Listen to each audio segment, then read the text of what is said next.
And really press out with your elbows.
I'd like to start on the ground.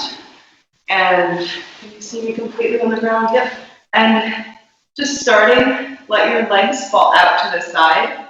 And I just want you to tip and fall and get up again. So really trying to keep your legs in the same position as possible. So my legs aren't actually moving very much. As you can see, they're slightly bent and turned out. But I'm just tipping from side to side. Practice, please.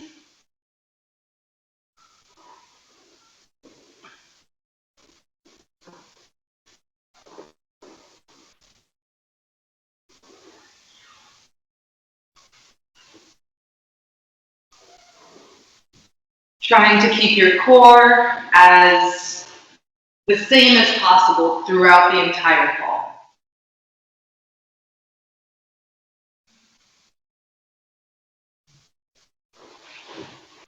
And feeling your whole leg up and down the entire thing.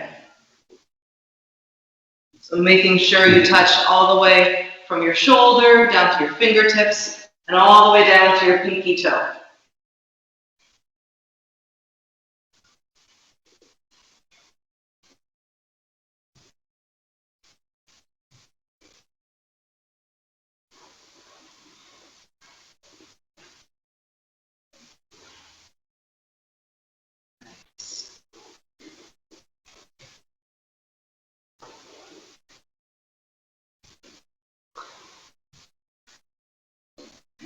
And now back and forth.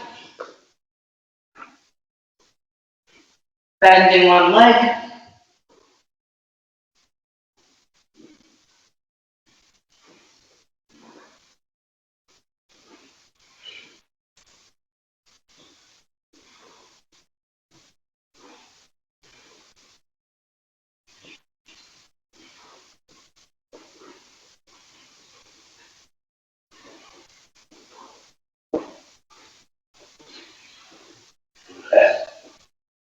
Now just front and back.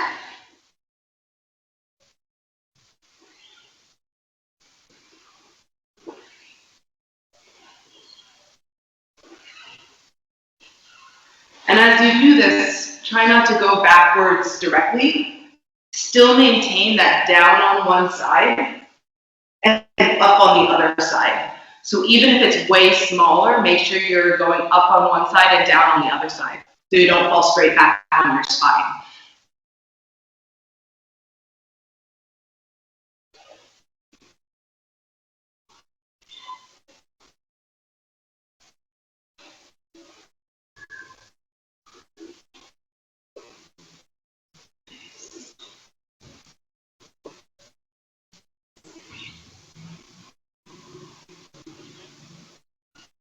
And don't forget your pinky toe. So each time, my lower foot, I'm feeling that pinky come up each time. So as I come back, I make sure my pinky toe makes contact with the ground.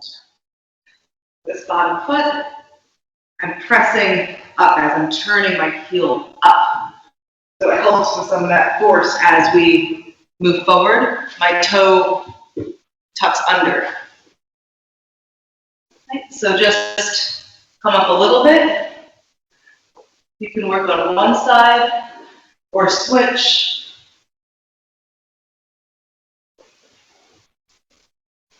Just making sure you're tucking that toe.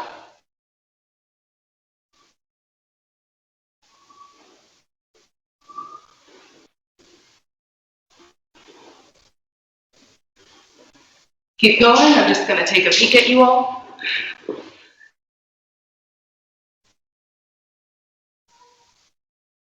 Good. Nice. So what I mean by live and dead toes, as long as you can see my feet. So this would be a dead toe when my toes are flat against the mat, whereas live toes, you can see my toes are bent under me. So as I step back, that's how I would control the sit. So it's the same way for getting up. When I come up, for me, it's a lot of pressure on my knee to just sit up if my toes are flat. So I've been working on coming up and making sure my heel, if you can see it, turns underneath me. So rather than being flat like this, my toes are underneath. So each time you come up, even if you need to adjust, make sure your toes are under you so that you can sit. So, as you can see, my toes are up, not down. Just for this class, see how it feels? It's a bit different. Hey, again, please. So just coming up partially.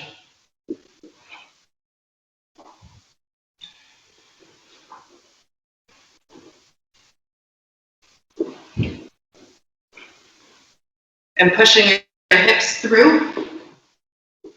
Forward. Nice.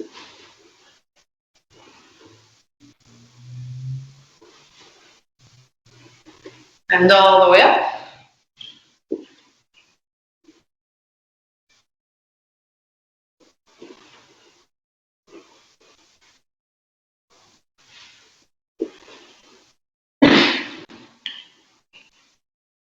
And breaking this down a little more, as we get up, it was super important to have our toe up. So as we go down again, I step back and a little past my hammy. So if you see me from here, this is my hammy. Sitting, I go a little past, because that's where all my weight needs to go down. So the foot moves a little past, and I kneel, and then I sit back. And it's the opposite coming up. So this is past hammy, I move into my hammy, so that I can stand up using both legs. So when I sit, it moves a little bit to my ura side, so that it's no pressure going down directly on my knee. This protects both my knees. Because all the weight, you're working with your quad, but the weight should be in your toe. Okay, practice up and down slowly, please.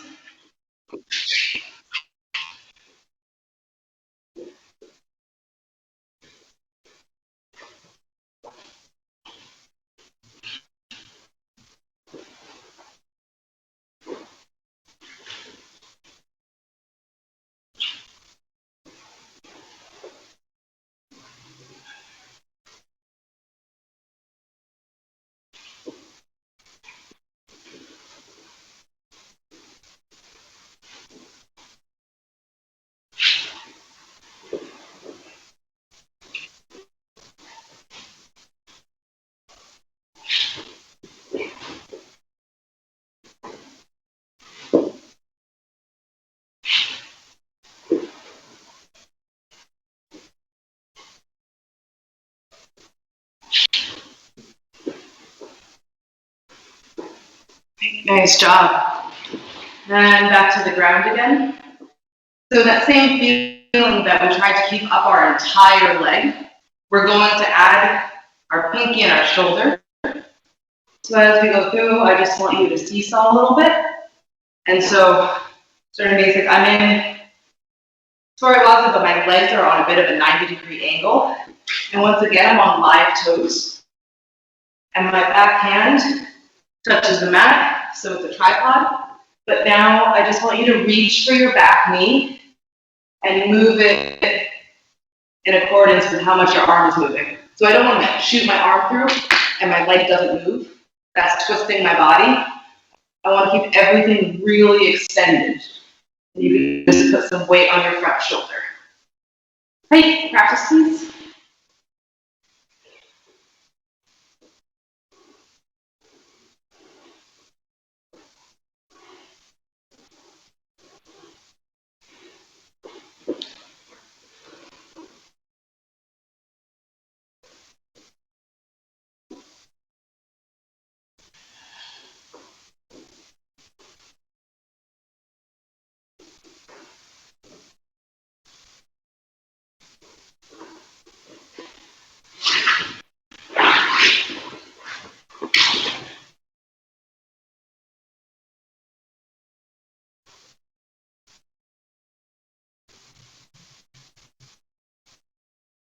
Good, and make sure you're following the line of your leg so that you're not twisting in the air.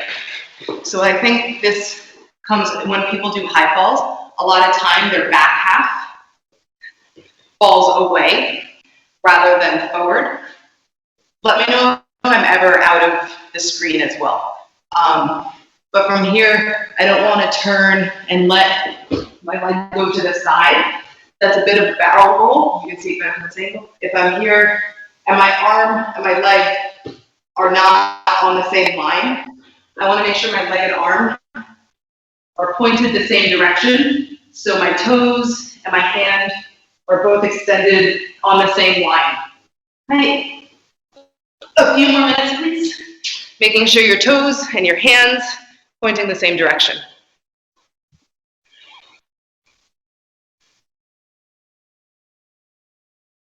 Nice.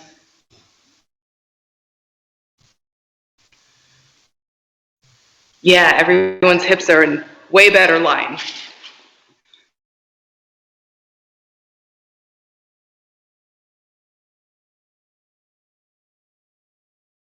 Good job. And now you can tip. You already have the hard part of the roll. So continue with that setup, but just let yourself tip over. And make sure your toes are up once you land. So from here, as I go, I'm hooking my toes. You can't see my toes. This bottom toe, I sit up on top of that toe. So it's still up when I finish the roll, just like our back falls. Okay, so complete the roll. Make sure your toes are up.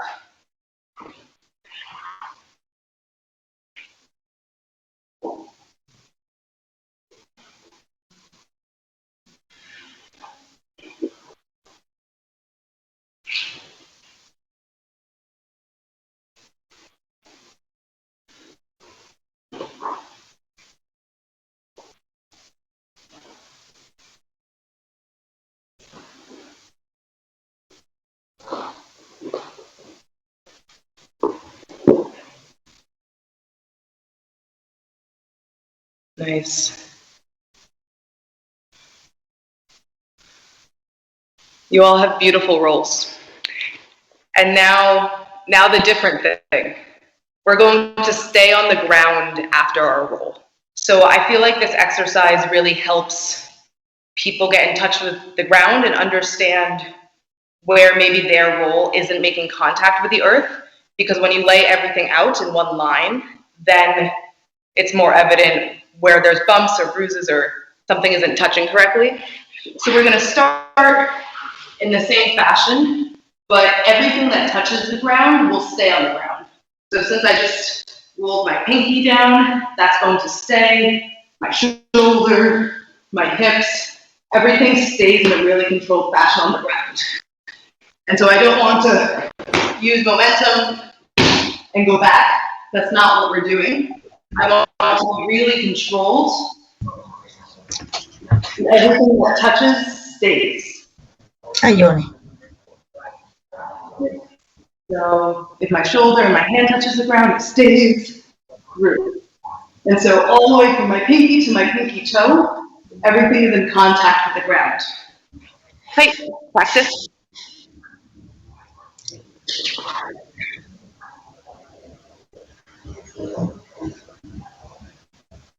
Good.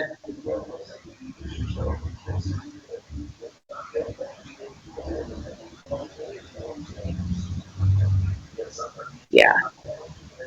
So if you go too fast, you bounce up.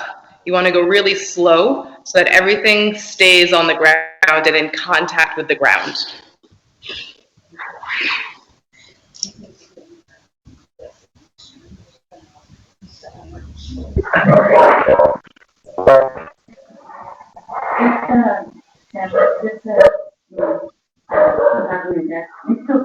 You can look at the house there like a stone. Pretty friendly place when you just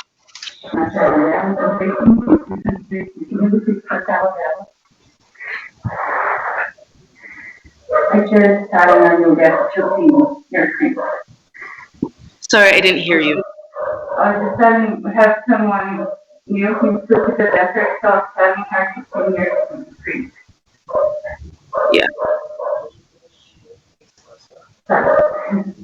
Just continue rolling.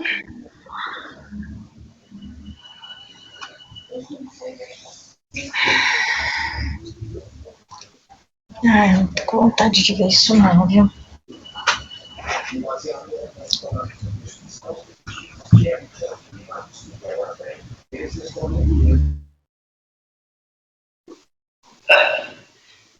And so you really want to fall on one line. This is where you can also see if your hips fall off the line. Work from here, and my legs don't land in a straight line because my hips twisted in the air. So I have to make sure my hips, and I do that by making sure my arm and my leg are in the same line so that I can extend all the way through. So make sure you're falling and your legs are on the same line as your torso when you start. Okay, just a couple more.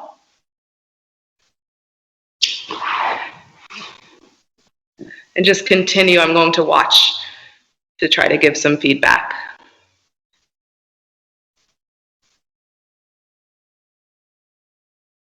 Nice job, Ione.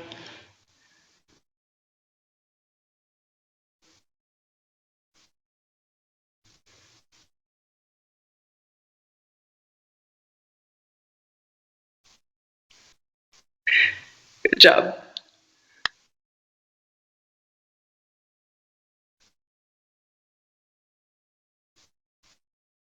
Yeah, so Tharik, the hard part is you have to have a balance. Oh, yep, Tharik. You have to have a balance of how your abs relax into this.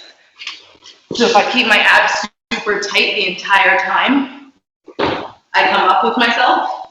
So this drill is having control over your core. So rather than being tight all the time where you may accelerate and you don't want to, I have to relax in an order so that I can stay in contact with the ground, because controlling that can control how fast you fall. So rather I asked you to keep your abs tight before, tight and the same. Now I'm asking you to have a little more flexibility and relax your abs as you go into the drill. Okay, this is the last one more time. Just 3 more.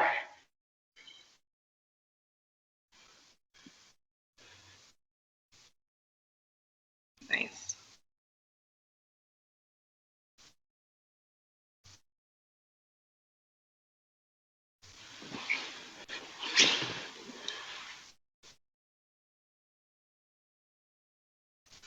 Great. And we can stand up and shake out your legs if you want. Okay. We're going to connect the pieces, but for right now, we're going to work on some tenkan. And I'm sure you all know how to do tenkan, right? It's to just turn and step back, turn and step back. And we're going to build off of this and incorporate the ukemi we just used. But for right now, everyone just does tenkan with me and making sure our toes turn first. So rather than putting a lot of tension on my knee, that doesn't feel good. I want to do a kaiten first. Make sure I open that back foot so I can just step back. Right, so tenkan.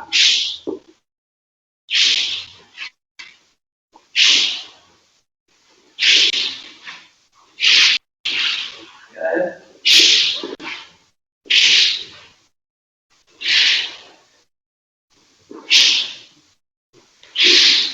If you can hear my feet sliding on the mat, make sure your feet are sliding too. So not lifting our feet at all.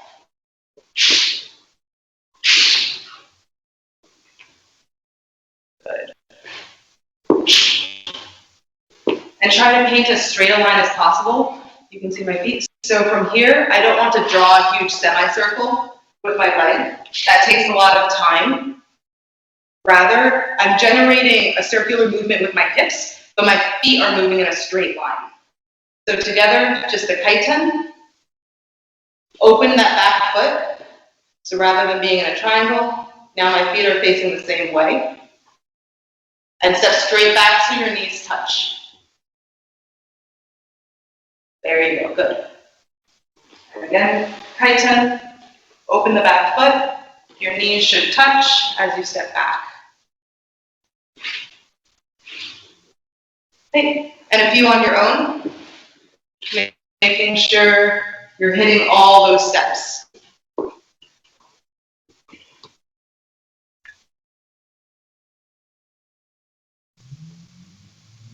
Good.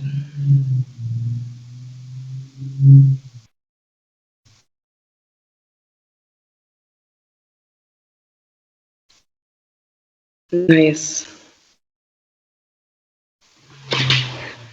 And so this is, right, the classic tenkan. Someone taps, yabe homni, and we turn it. I feel like it's very stationary. Everything is balanced and down. And so rather, I want to do a tenkan where up and everything is on the back foot. So there's no weight on my front foot, and everything is up and loaded. So now when we do a tenkan, our arm comes in, and it's the same tenkan, but my weight is back. So you should be able to move your front foot. Yeah. So rather before, kind of the pizza, everything's down, and my weight is equal between my 2 feet. Instead, now we're moving to a higher register. So as we tenkan, everything goes back. So once again on my back foot. Nice.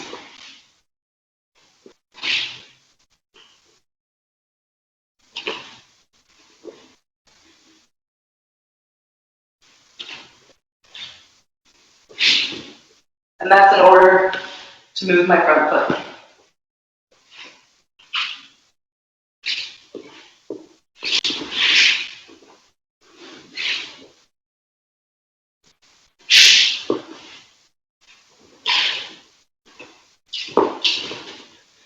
And continue.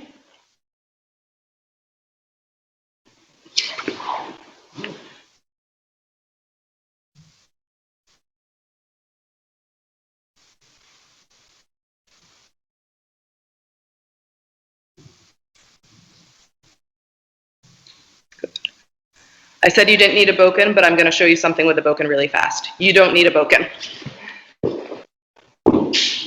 So, for this movement, rather than dropping the tip, so I'm not dropping the tip and raising, I'm actually, right, blocking first. So it's going straight up to my forehead and coming back. So when I do this, I'm not going down and up again. I'm actually sinking my elbow so it comes up and stays up. Okay, with that in mind, practice a few more times, please.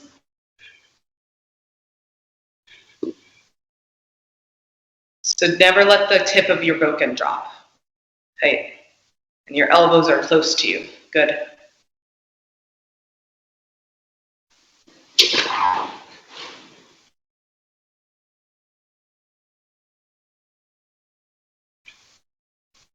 Nice job.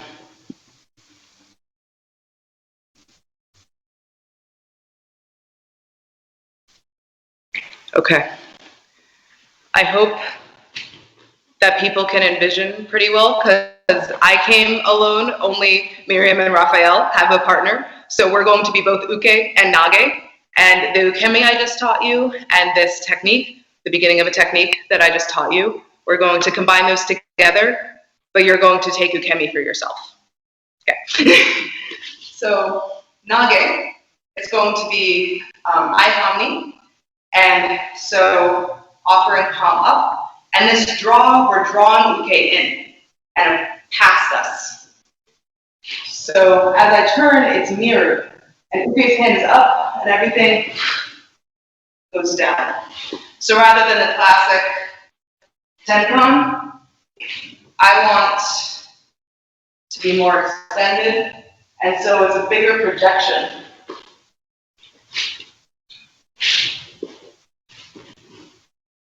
Okay, we'll start with just that, and make sure you don't tip and fold in half. My back leg is what is extending, and my front leg is bending, so we get close to the ground, and I do want you to make sure you're going back and loaded on that back foot, so that you can touch the mat, and gently put your partner down. Okay, practice nage for a moment, please.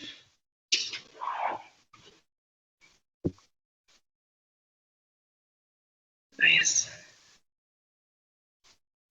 I-Hamni, tenkan, down.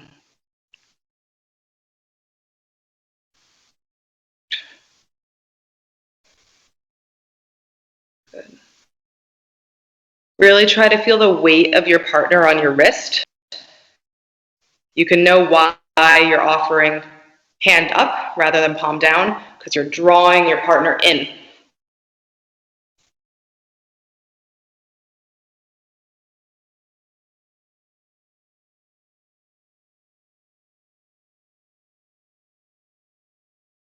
I-Hamni.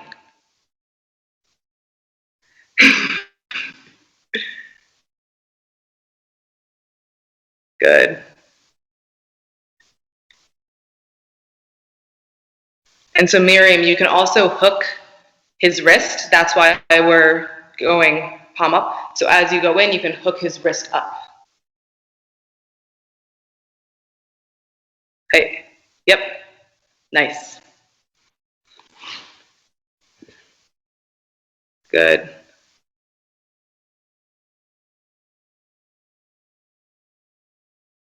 You can even apply a little yankyo, Miriam, if you're feeling so moved. Good.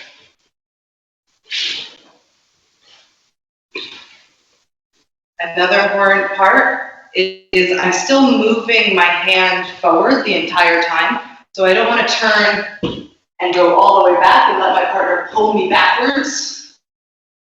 Rather, even when I'm loaded, my hand is still moving forward. So I'm constantly moving my partner forward, even though this weight change has to happen between my feet. So even if you look at a spot on the ground, your hand should be moving forward the entire time. Okay, so with that in mind, just make sure your hand is moving forward throughout the entire technique.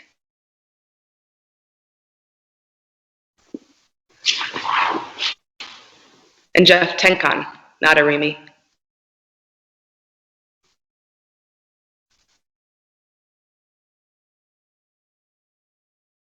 Good. Okay.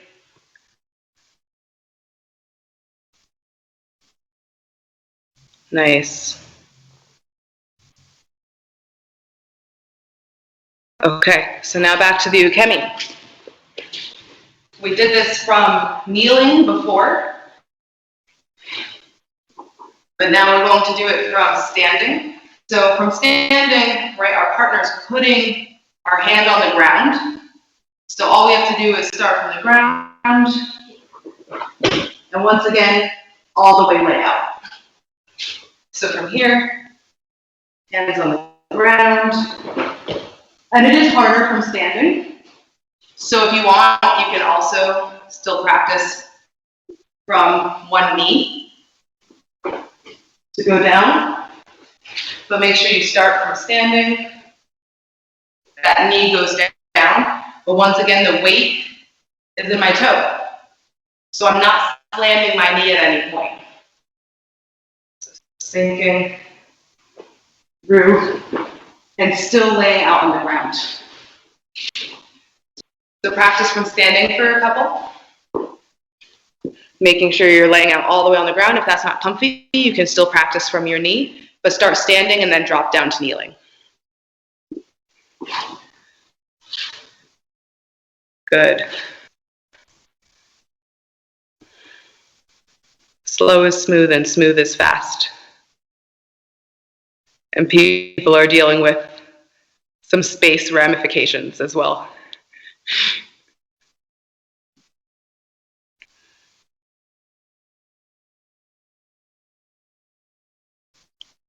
Good.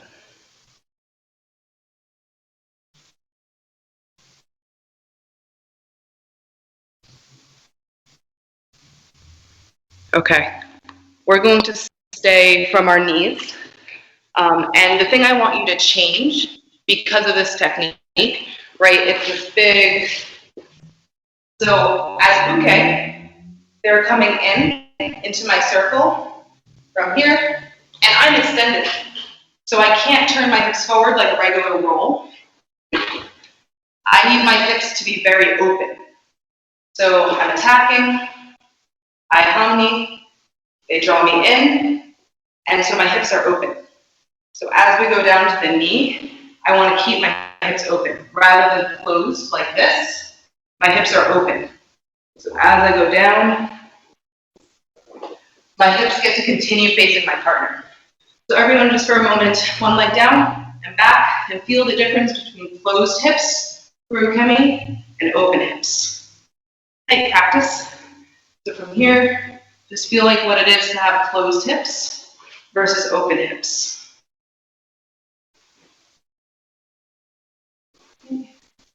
Closed versus open. And you can tip or so forward.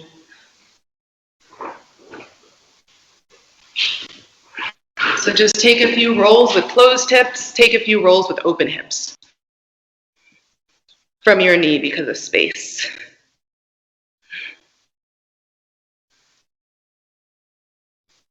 Good.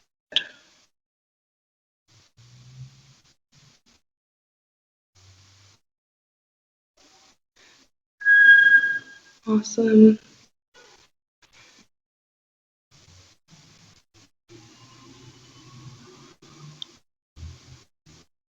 Nice. Okay, and now we'll put them together. So you're going to be performing nage and going to be performing uke with yourself. So I'll just do 4 back and forth. This is what it will look like. So from here, as nage.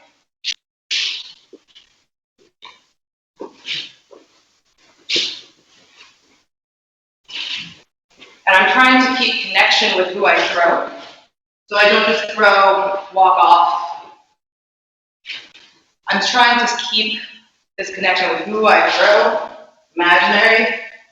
They fall, get up, and now I'm the attacker.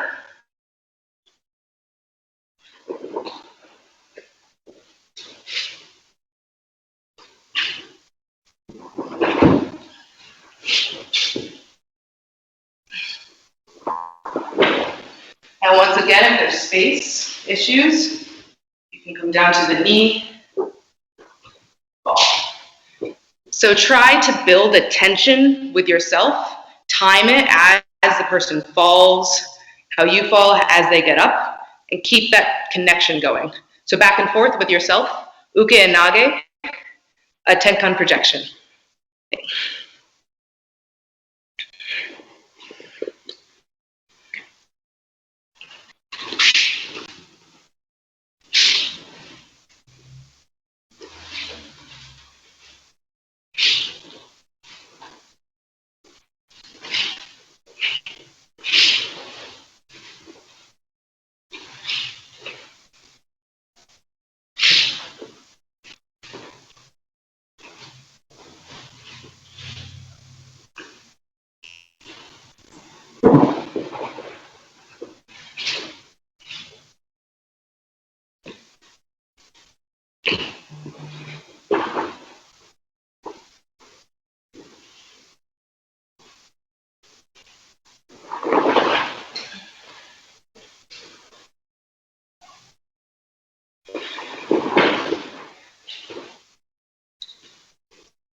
Okay. And Miriam and Raphael, would you be able to do this, please, together, just so that people can see it a little more? So if everyone can focus on Miriam and Raphael's screen, because there's two of them. Hey. So I know some people have a hard time visualizing where a person is moving. So watching them. So she's going to Tenkan into his Omote side and down. Nice, thank you. And on the other side, so Miriam is displacing Raphael's hips, bringing him onto his front foot. Good. And you see how open his hips are for the Tsukemi? Because he needs to extend. Hey, practice with yourself a few more times with that visual.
Nice. Great job. Okay, the last 10 minutes are going to be what I told you not to do initially, because now that you've practiced and you have beautiful rolls, you can have a different roll. Specifically, I think a lot of people, beginners, when they do their roll, right, a lot of times it's a barrel roll. It's literally like a dead bug, which is not, it's not especially what we want to do, but we do want to be able to roll sideways. So usually rolls, right, forward, or as we were just doing, the open hip. But what happens when I literally need to roll behind me? That sideways roll. So I find this comes up a lot from Kaitanage, if someone is turning you, and we're going to practice that from our knees. So before, I ask you to keep in line your hand and your leg, so that you can go over. But now, you're going to open your hip. So your shoulder's down, but your hip is backwards. And it changes the plane of how you roll, but you need to keep your abs very tight in order to get up smoothly. So before, my arm and my leg were on the same line, and now my leg is backwards. My leg is making me do the roll, because the weight of my leg backwards is what tips me. Right. So practice that a few times. Still do the seesaw, but move your leg backwards this time, so that you can feel that tipping motion. Hey, practice. Don't hit each other. And make sure your leg is what starts the tip. Good. So rather than your leg coming up, your leg goes backwards and around.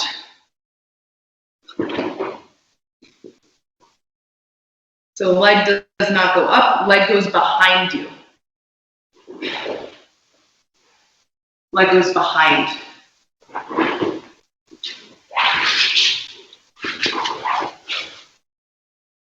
There you go. It is a weird roll, so don't feel bad about anything. It's a very strange roll.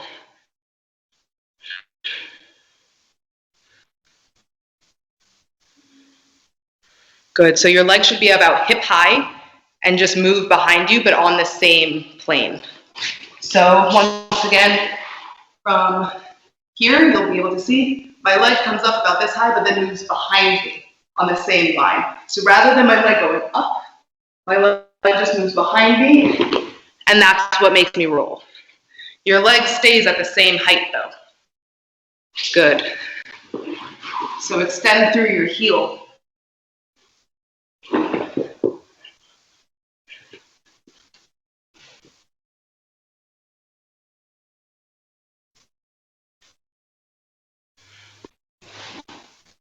Good. So this is an extreme case of very open hips.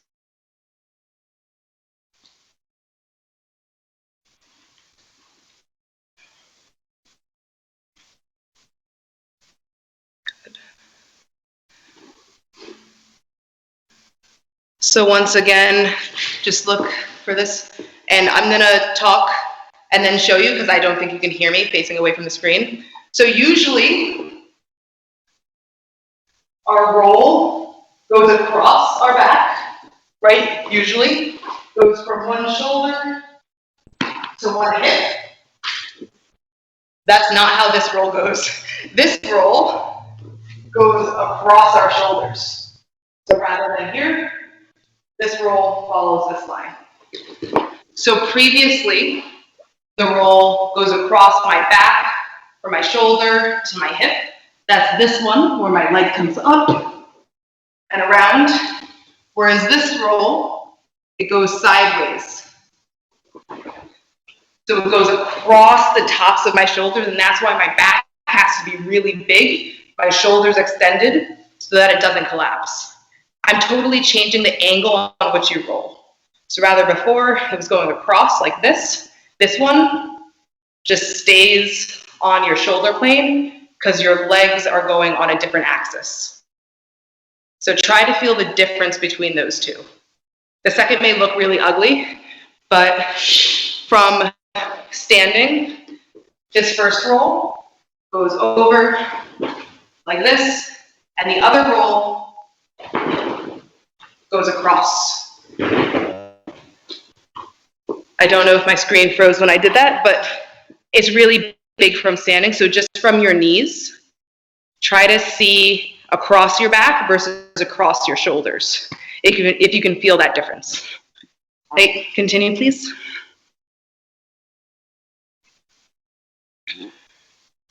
I hope everyone else is sweaty. I'm really sweaty.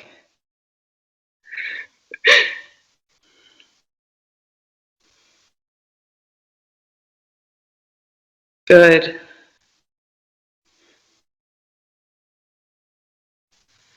Nice. And Jeff, try to keep your back leg a little lower. Hey.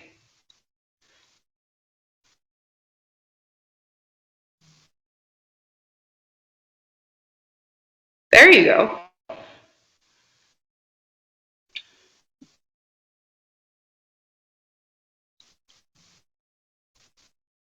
Great job, folks. Thank you for letting me hurt your brains for a little bit. It's a really weird roll.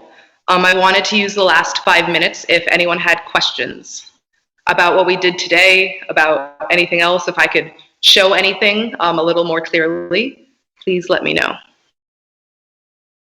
You can unmute yourself.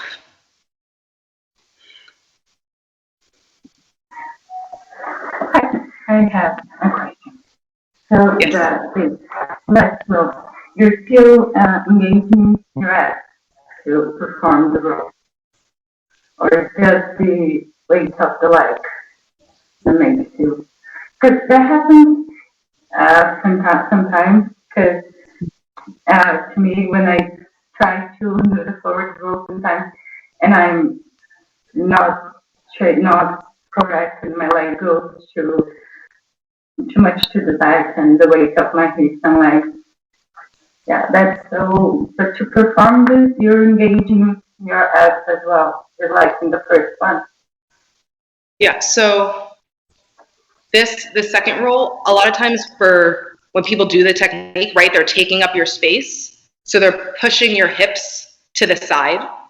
And a lot of times people don't have control of their abs or enough strength in their shoulders to make that roll smooth.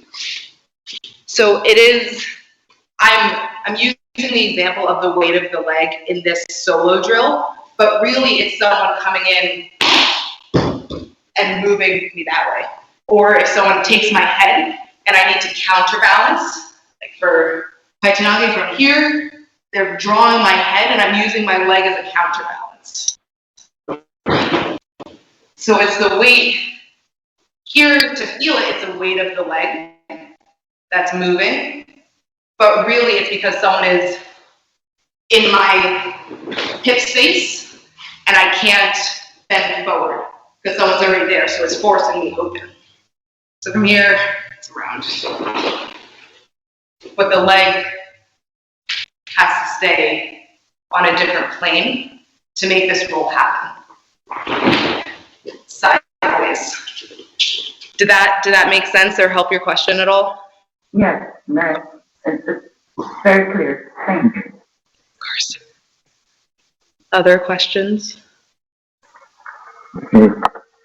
Se vocês tiverem uma pergunta, quiserem fazer em português, a gente traduz. So I was telling them if they want to ask in Portuguese, we can translate for them. Thank you. So I have a question. So you were Yamada Sensei's Uchideshi, right? Mm-hmm. Have you had a lot of contact with Donovan Sensei?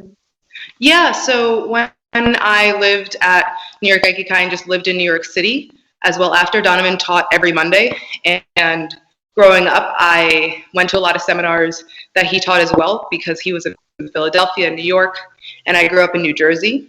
So almost every weekend I was going to a seminar, and he taught many of them.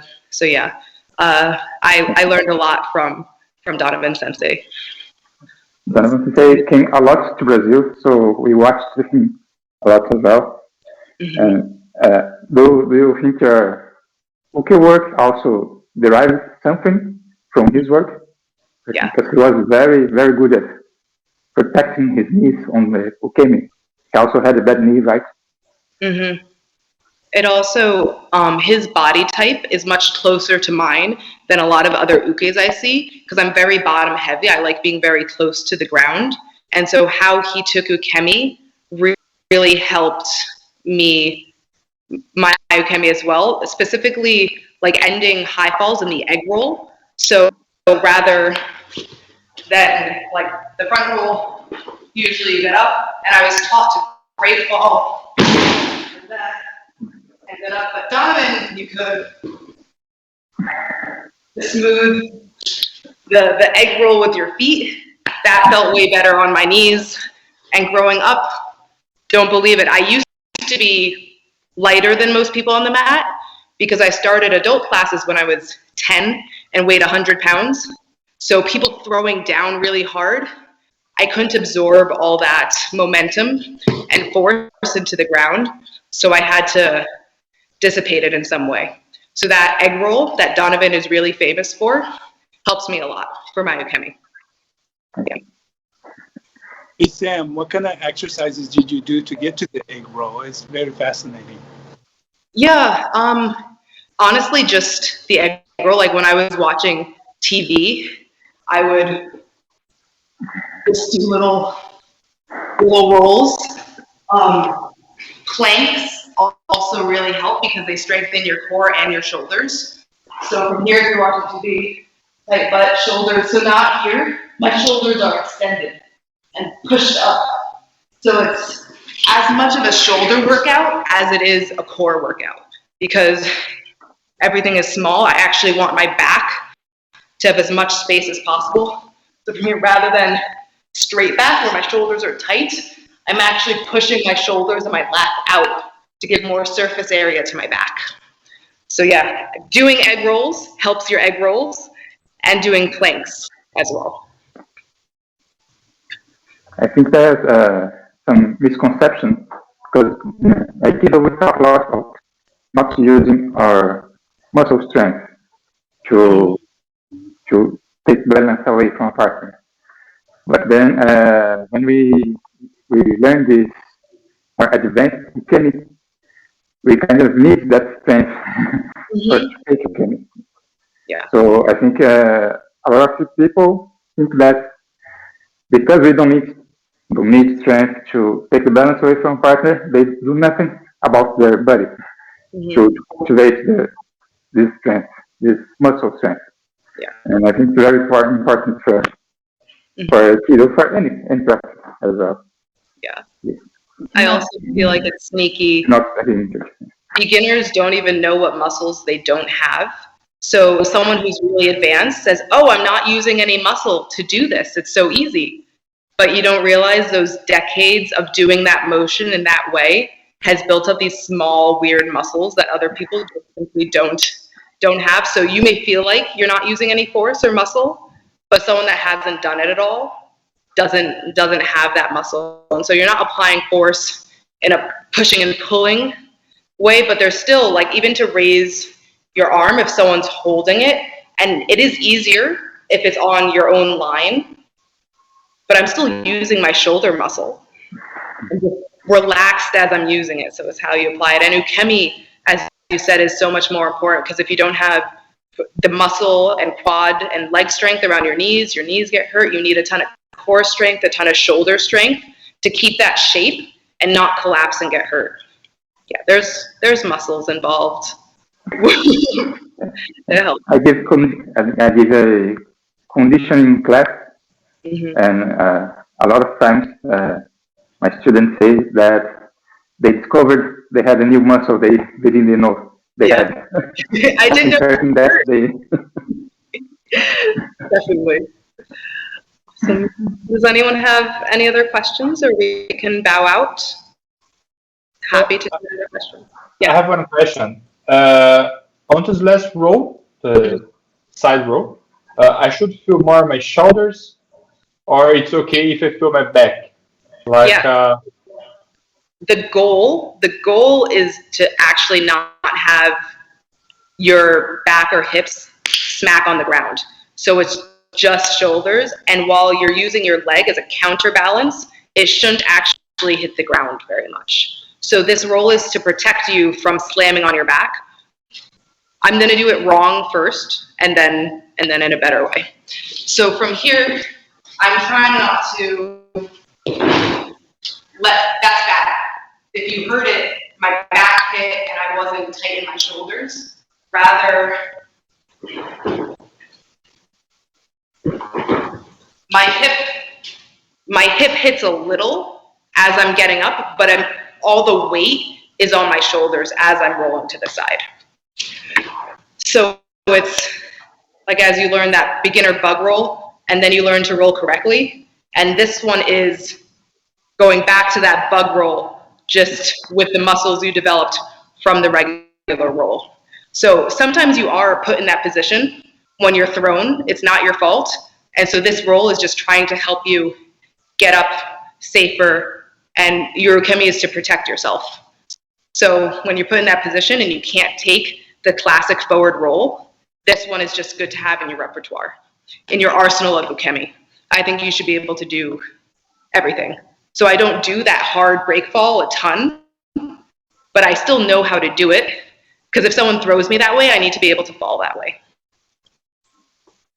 And do you feel that you touch the ground with one shoulder, and then you go through the other shoulder, and then your hips touch the ground as well?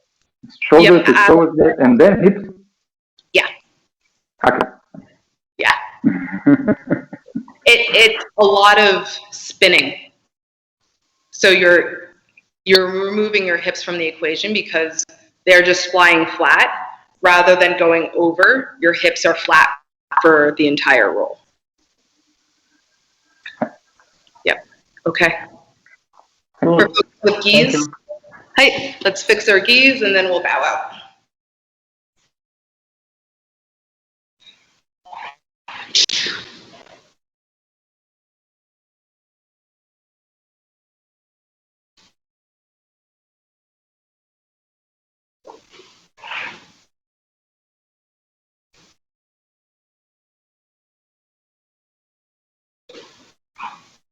Hey, don't worry, I can focus my stuff.